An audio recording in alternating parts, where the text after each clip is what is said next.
பன்னீர் புலாவ் செய்ய போகிறோம். இப்போ அதுதான் 1 கிலோ பாஸ்மதி ரைஸில் இப்போ அடுப்பை பற்ற வச்சுக்கிறேன். அடுப்பை பற்ற வச்சுட்டேன். ஆயில் ஊற்றிக்கணும் தேவையான அளவு.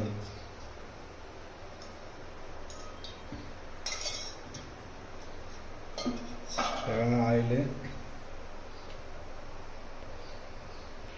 ஆயில் காஞ்சிருச்சு. ஆயில் காஞ்சதும் பட்டை, கிராம்பு, சோம்பு, அன்னாசி பூ அதை தேவையான அளவு போட்டுக்கலாம்.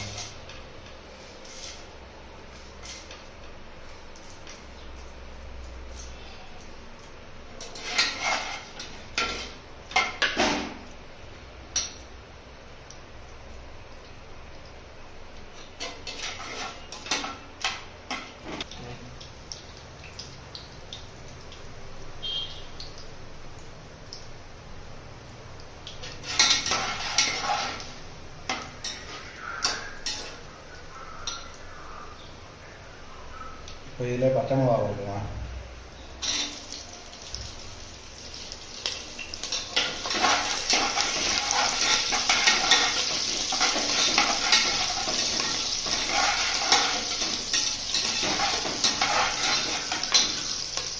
இது சின்ன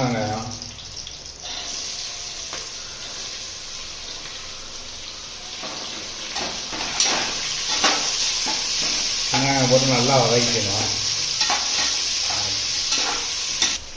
வெங்காயம் போட்டு உப்பு போட்டுவோம். உப்பு போட்டால் கொஞ்சம் சீக்கிரம் நல்லா வதங்கணும். அதனால் வெங்காயத்தை வந்து நல்லா ப்ரௌன் கலர் வர அளவுக்கு நல்லா வதக்கிக்கணும்.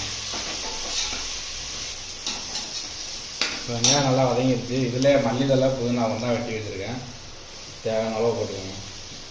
வெங்காயத்தோடு போட்டு நல்லா வதக்கிருக்காங்க.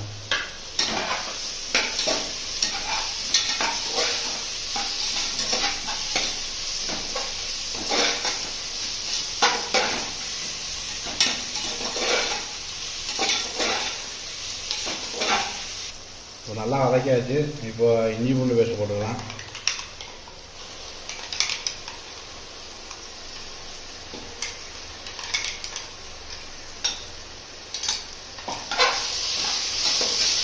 இஞ்சி பூண்டு பேஸ்ட் போட்டு நல்லா பச்சை அளவு அளவுக்கு வதக்கணும்.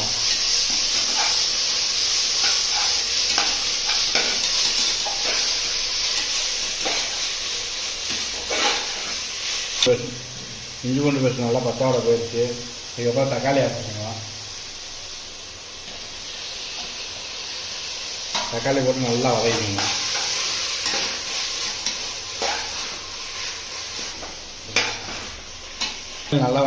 தக்காளி நல்லா வதங்கிடுச்சு. இப்போ மிளகாத்தூள் தேவையான அளவு. அடுத்து கரம் மசாலா தேவையான அளவு. லைட்டாக மஞ்சள் தூள்.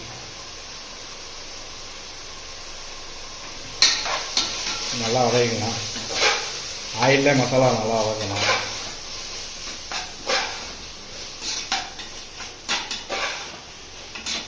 இப்போ நல்லா மசாலாவில் போகிற அளவு நல்லா வதக்கியாச்சு. இதுக்கப்புறம் வந்து நம்ம அரிசியை வந்து எந்த கப்பில் அளக்குறோமோ அதிலே 1.25 கப்பு வந்து தண்ணி பாஸ்மதிக்கு வந்து. இப்போ நான் இதில் அளந்தேன். இதில் 1.25 வச்சுக்கிறேன்.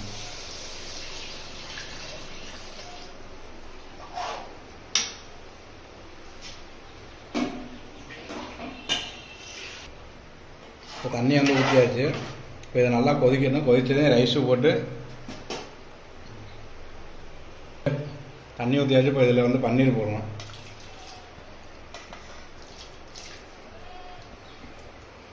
பன்னீர் போட்டாச்சு. நல்லா கொதி வரட்டும். மூடி போட்டு வச்சுக்கோங்க. நல்லா கொதிக்கட்டும். இப்போ பார்த்தீங்கன்னா நல்லா கொதி வந்துருச்சு தண்ணி. இப்போ கொதி வந்ததுக்கப்புறம் 1/2 மணி நேரத்துக்கு முன்னாடியே ஊற வச்சாச்சு. இந்த பாஸ்மதி ரைஸ் வந்து இதில் ஆட் பண்ணுறேன். 1 கிலோ பாஸ்மதி ரைஸ் பாஸ்மதி வந்து ஆட் பண்ணியாச்சு. இப்போ இதை நல்லா கொதி வரப்போ குக்கரை மூடி வச்சு 3 விசில் விட்டுருவோம். கொதி வர ஆரம்பிச்சிருச்சு. இப்போ லெமன் லைட்டாக புழிஞ்சு விட்டுலாம். இதில் வந்து நம்ம தயிர் சேர்க்கல. அதுபோல் லெமன், அரைப்பழம் லெமன் போட்டு ஒரு கிண்டு நல்லா கிண்டி விட்டு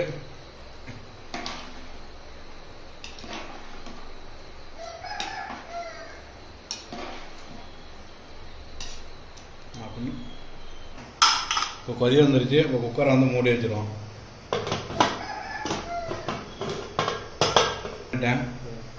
நல்லா நல்லா ஒரு 2 விசில் அடித்ததுக்கப்புறம் ஆஃப் பண்ணிட வேண்டியதான்.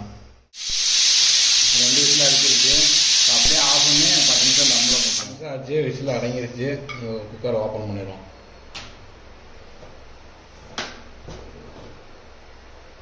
ஓப்பன் பண்ணியாச்சு. லைட்டாக நெய்யை ஊற்றி கிண்டி விட்டுருவோம். நெய் சும்மா லைட்டாக